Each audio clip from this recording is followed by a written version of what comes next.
Voilà, ça c'est le croquis. Le croquis qui a servi à faire, la couverture du mini-roman des Godillots, d'accord? Donc moi, mon premier travail, ça va être de créer des personnages. Un breton, un basque et un picard, en l'occurrence, que l'on retrouve dans la saga Les Godillots, dont les illustrations sont signées Marco.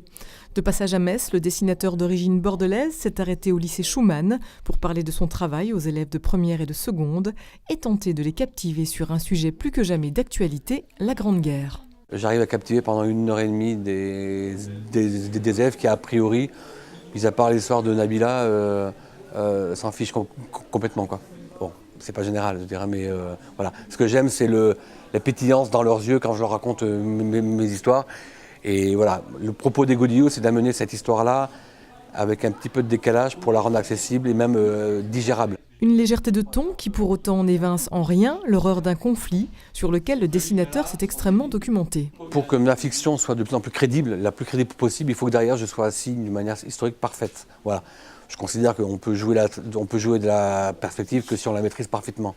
Donc j'ai un énorme travail de documentation pour plaire en même temps à un public qui n'y connaît pas la Grande Guerre, avoir des aventures, en même temps pas titiller le pinailleur qui va venir me dire qu'il me manque un bouton à la bretelle de je sais pas quoi, de la capote de 1916. Voilà. Une phase de documentation qui s'avère capitale pour Marco, qui évoque par ailleurs toutes les étapes de réalisation de sa bande dessinée. Là, le trait, il est un peu hésitant. Il n'est pas fini, il est plus épais, il vibre. Et ça, c'est intéressant. C'est mon travail de dessinateur.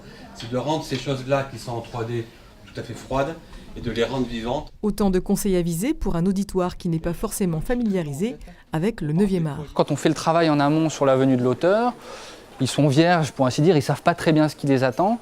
Mais par contre, il se passe toujours quelque chose au moment où ils rencontrent l'auteur. Il y a quelque chose qui se passe et qui souvent a posteriori porte ses fruits.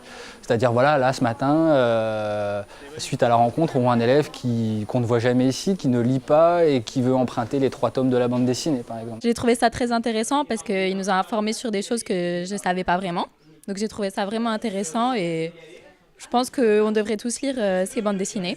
Loin du classicisme des manuels scolaires, les Godillots offrent une belle occasion de se divertir tout en entretenant le devoir de mémoire.